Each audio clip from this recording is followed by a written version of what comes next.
Every autumn, on both sides of a narrow gap cut through the Green Mountains of northern Vermont, state crews install a temporary set of angled barriers called chicanes, forcing every vehicle approaching the pass into a tight, deliberate zigzag before it can even reach the real curves ahead.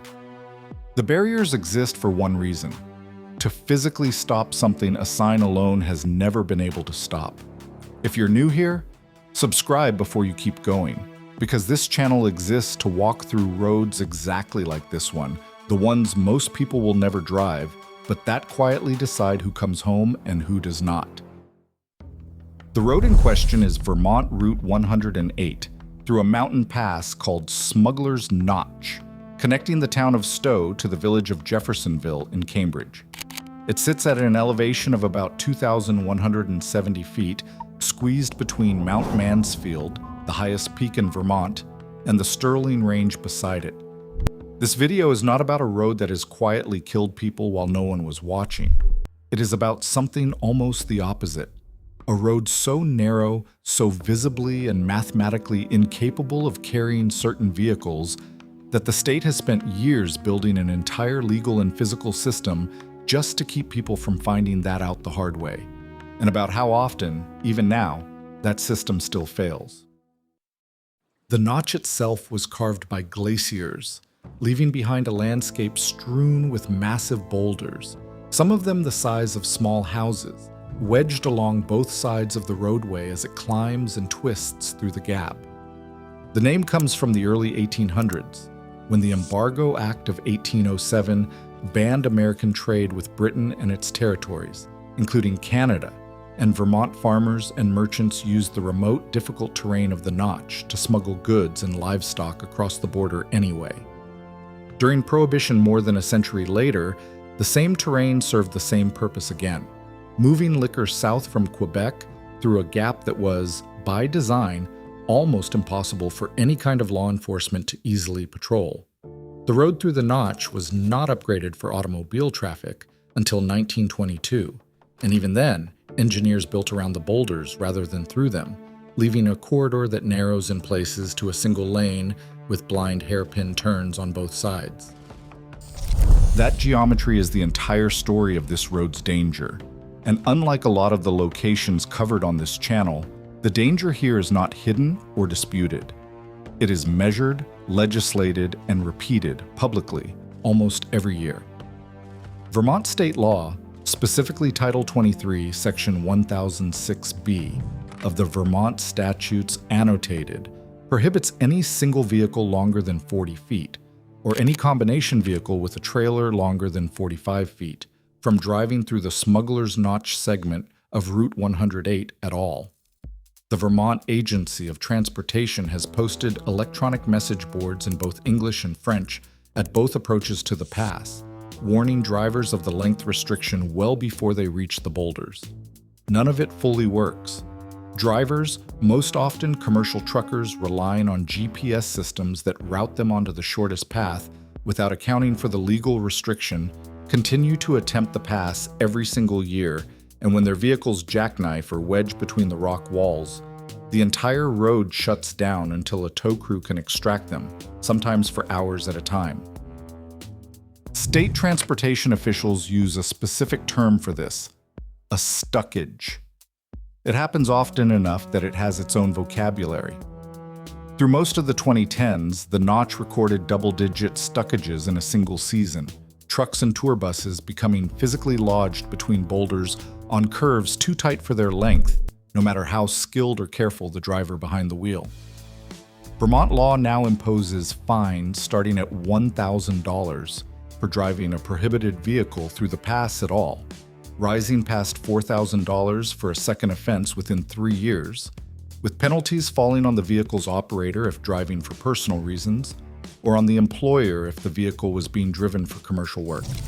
In one documented case, a commercial driver from Maryland ignored posted warning signs and drove around the temporary chicanes installed specifically to block his path, becoming stuck on the roadway between Stowe and Cambridge for approximately 3 hours before he could be freed.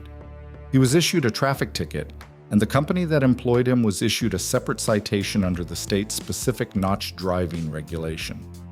It was not the first such incident, and Vermont State Police say it will not be the last. The state's response has escalated accordingly. Beginning in the 2023 to 2024 season, the Vermont Agency of Transportation began installing physical chicanes, temporary traffic control structures set up at both entrances to the notch, specifically to force oversized vehicles into a zigzag pattern that makes the road's true width impossible to misjudge before a driver has committed to the climb. According to the agency's own figures, the chicanes helped cut the average number of stuckages down from the double-digit totals common in the 2010s to roughly 5 per year in the seasons immediately before their installation, and to as little as a single incident in the first full season after the barriers went up. The chicanes have not been universally popular. Local residents who use the notch to reach winter recreation areas on the Stowe side complained loudly enough after one recent closure that the state agreed to remove the barrier on that side while keeping it in place on the Cambridge approach. A small but telling reminder that even a solution built specifically to stop dangerous vehicles from entering has to be balanced against the needs of the people who live around it. Winter closes the question entirely. Because the pass climbs so steeply through such a narrow, boulder-lined corridor, the road cannot be effectively plowed once heavy snow arrives, and the Vermont Agency of Transportation closes Route 108 over the notch completely every year, typically from mid-October through mid-May, sometimes earlier if an early storm arrives, as it did in the 2025 to 2026 season when officials announced the closure over concerns about upcoming weather well before their usual late November timeline. For roughly 7 months of most years, the shortest route between Stowe and Jeffersonville simply does not exist, and anyone who needs to cross has to drive around the mountain instead. What makes this location genuinely unusual, compared to almost every other road covered in this format, is what the record does not show. A careful search of public safety data and news coverage turns up no well-documented history of fatal crashes specifically tied to the pass itself, the way there is for so many of the roads and bridges this channel has covered. What exists instead is a different, quieter kind of danger, a physical bottleneck that traps oversized vehicles with total reliability, a popular and demanding motorcycle route through blind curves with minimal shoulder, and a stretch of mountain corridor where a breakdown, in season, can leave a driver waiting a long time for help to arrive on a single-lane road with nowhere to safely pull over. It is worth being honest about that distinction rather than reaching for a body count the record does not support.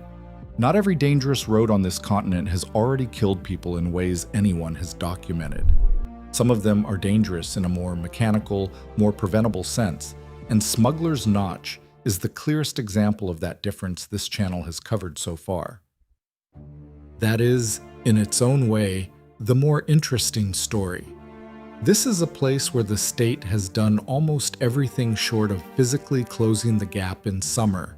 Signs in 2 languages, fines that scale with repeat offenses, a law written specifically for this stretch of asphalt, and now a set of temporary barriers engineered to force drivers into a zigzag before they can even reach the boulders that would otherwise stop them anyway. And every year someone still tries it because a screen in the front seat told them the notch was the fastest way through, and a screen does not know what a boulder feels like at the end of a hairpin turn. The mountain has not moved since the last ice age. The trucks are the only thing still catching up.